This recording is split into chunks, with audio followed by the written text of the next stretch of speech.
Ooh, don't pull your floats too tight, everything will explode. I descended into Amigurumi madness. I am just like other girls because other girls are great. What did I knit in 2025?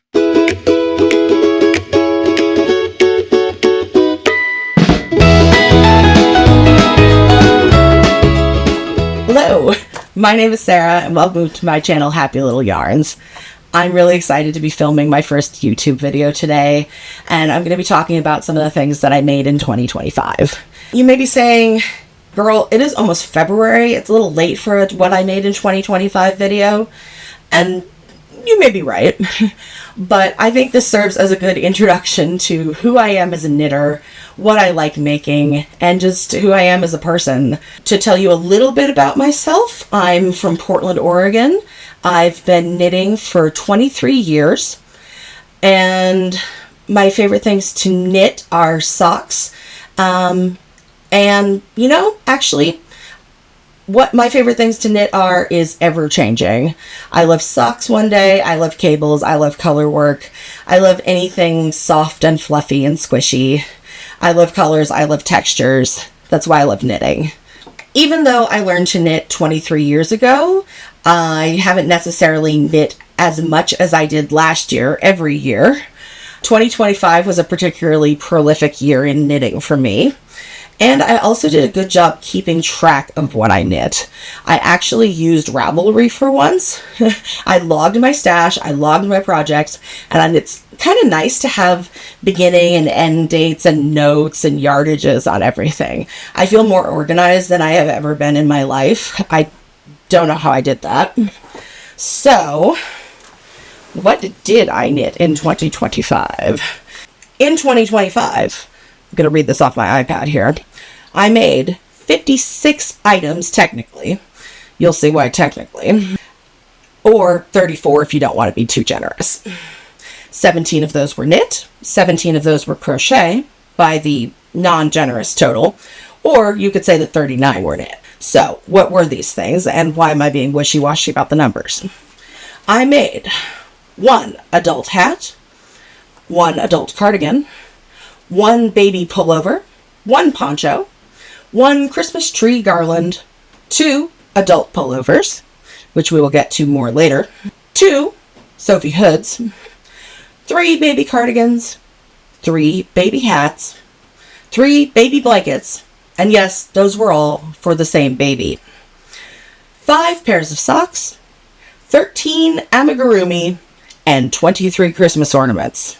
45 of these things, or 23, were gifts.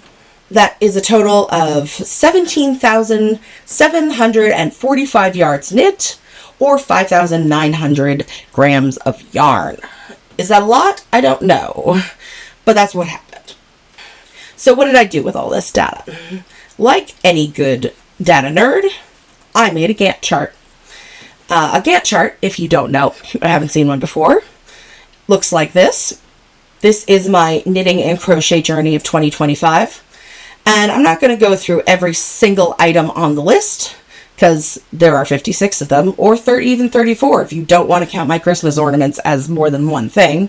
But we can talk about some of the highlights and, more importantly, what I learned along the way.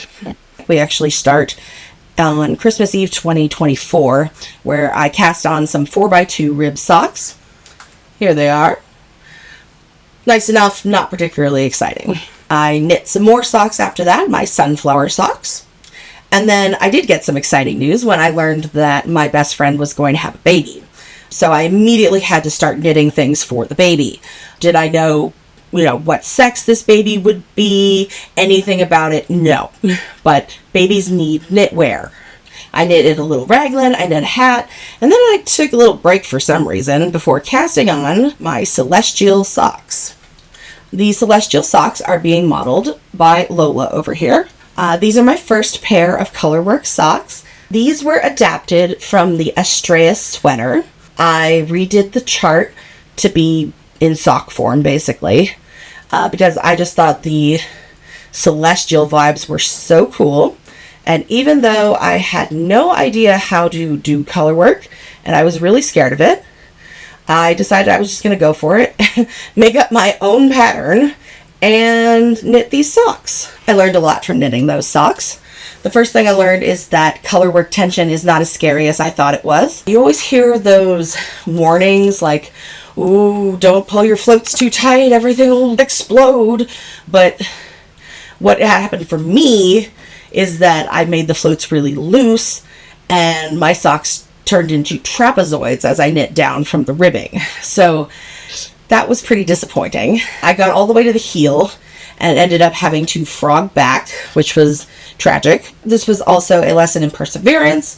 I redid them, and the tension is still a little loose, but I managed to make actual, workable socks out of them. So that was enough for me to make socks in all over colorwork that actually exists as an object in reality.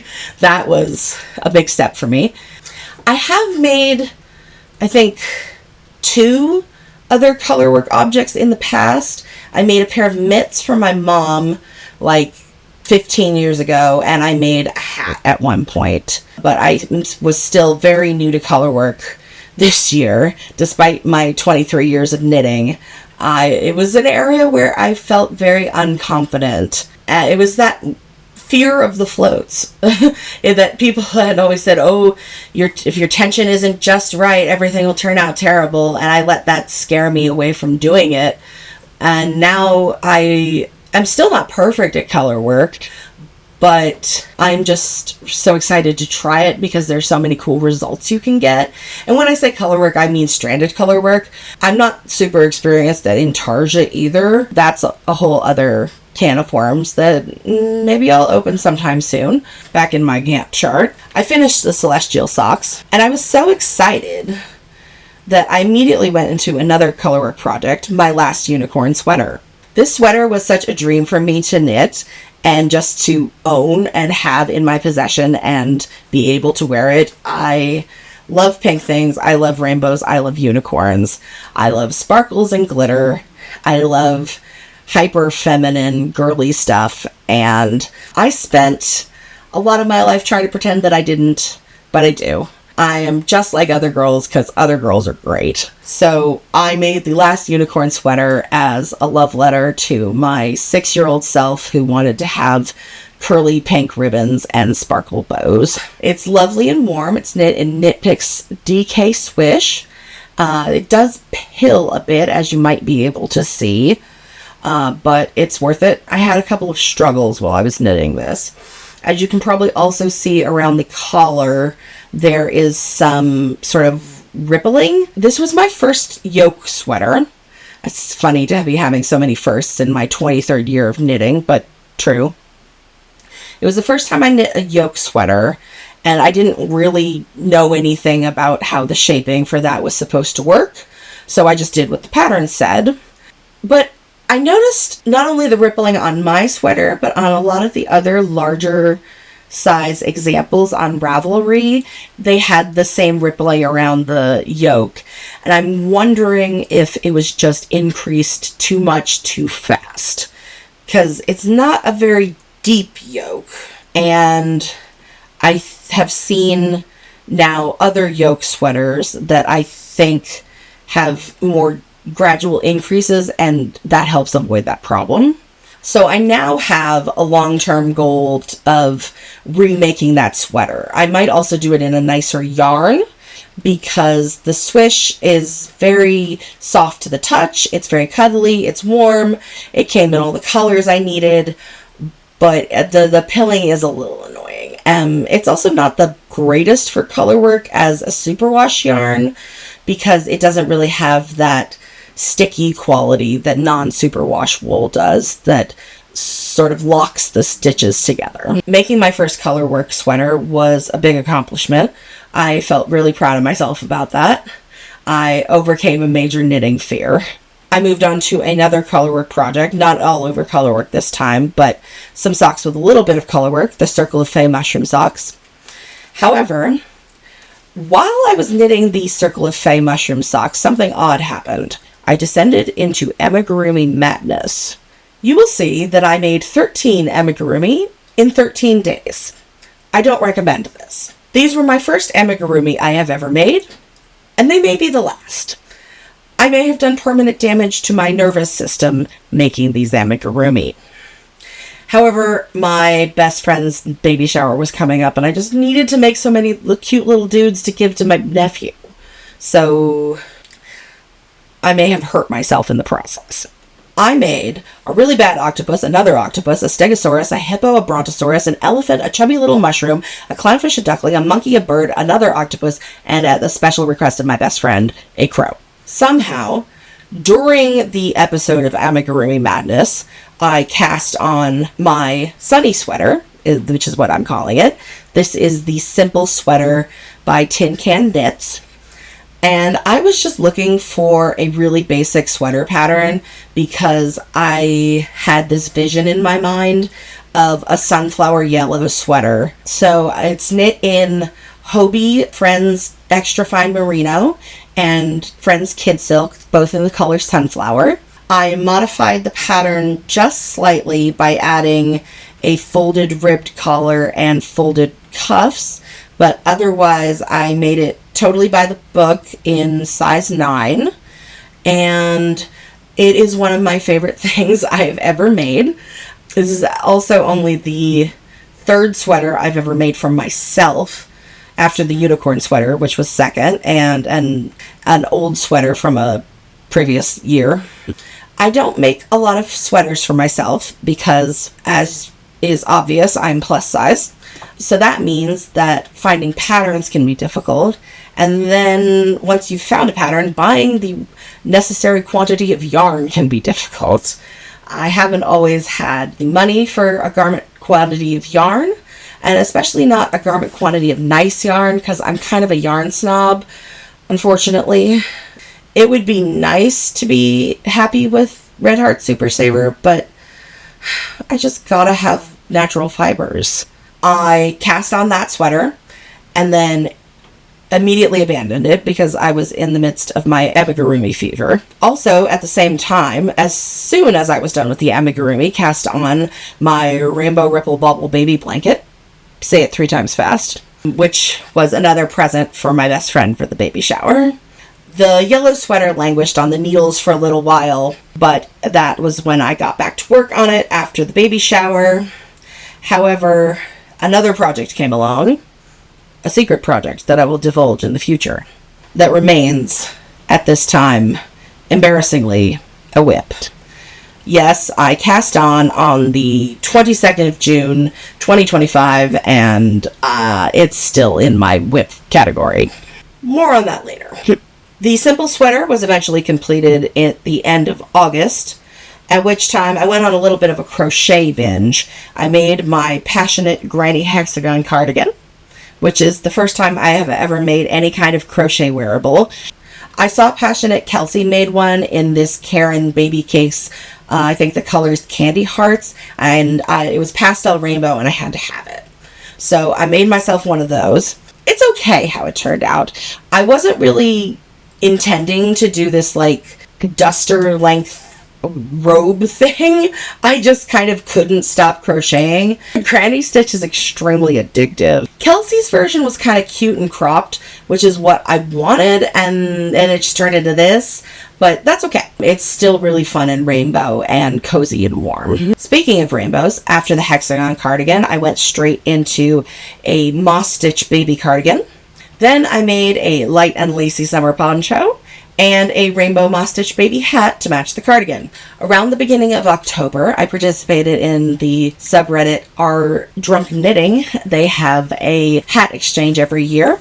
This is the first time that I joined, but I was really excited to do that. It was fun to get matched up with a Secret Santa and knit somebody a hat. After finishing the real version of my rainbow moss stitch baby cardigan, I embarked on another colorwork adventure. This was really pretty ambitious, I felt. I wanted to make the Space Feet socks. So I hadn't attempted colorwork socks since my Celestial socks, which, of course, while I felt they represented a major leap forward in my knitting abilities in the realm of stranded colorwork, were still by no means perfect. So I was a little apprehensive about starting the Space Feet socks, where it was a pretty complicated pattern. I wanted to gift these to my mother for Christmas, so I really wanted them to be good. I have a tradition with my mom where I make her socks every year. I'm not sure how that became a tradition. I'm pretty sure she made that rule, but somehow I get roped into making her socks every year. I also had some really nice yarn that I wanted to make them in. This is the Three Fates yarn Ori sock. That's the rainbow colors. And then it's Garage Dye Works chrome sock in basic black for the main color. And it actually sparkles, which is so exciting. My mother is also a crafter. She's mostly a quilter, but one of her projects was this amazing rainbow black hole quilt. So I wanted to make something inspired by that, but in knitting form. Fortunately, she loves them, and fortunately they fit her feet, because I was a little worried about that. They looked pretty small when I finished them. They definitely wouldn't fit on my big feet, but fortunately they're perfect for my mom. After making these socks, I decided that my baby nephew needed yet another cardigan and hat set, so I made the Yellow Days cardigan. Then I improvised a hat pattern based on that. Just after that, I cast on for another project that remained a WIP until 2026, so I will be talking about that later. It remained a WIP because I got interrupted by needing to make 23 Christmas ornaments. Somehow I got the idea it'd be cute if I sent out little Christmas sweaters and stockings with my Christmas cards to my friends and family, and it is cute. They're very cute, but knitting 23 sweaters and stockings on size 0 needles is kind of insane, and I don't know why I did that, but I did. After the Christmas ornaments, I felt compelled to make a Sophie hood for some reason. Probably because everyone else is doing it, or at least everyone else was doing it. I might be hopelessly late to this trend. That's a trend for me, that being hopelessly late for things. I had some yarn in my stash that was a mystery wool that I bought about 20 years ago, and I don't know what it is or where it's from, but it also isn't very nice and soft. However, it was worsted weight, which is all I really needed for a Sophie hood. I knit it up. It looks like this. It's fine, except for being kind of scratchy, and I don't want it near my face. So I gave it to my mom, which sounds bad, but she likes it. She's much more tolerant of scratchy wool than I am. That had made me want my own Sophie hood in a softer yarn for my delicate baby skin. And I made a second one, and of course I made it pink. The second Sophie hood was my last finished object of 2025, but I left four. I was going to say I left 3 whips on the needles, but I technically 2 of them were crochet, so there are no needles. But I had 4 whips, including the one from June. The other 3 are a sweater that I will talk about in its own video, and 2 baby blankets that I made with leftover yarn from my Rainbow Ripple Bauble Baby Blanket. I had so much of the Loops and Threads Skinny Chenille left over that I made 2 more whole-ass baby blankets, and I only know 1 baby. Now what do I do? So that was my 2025 in yarn. I had a great time making everything, and I had a great time sharing it with you. If you're still watching this, thank you so much. If you're vibing with me, if you had a good time today, hit a like button, hit a subscribe, leave a comment, any of those YouTube things, and I will see you around soon. All right? Have a good one.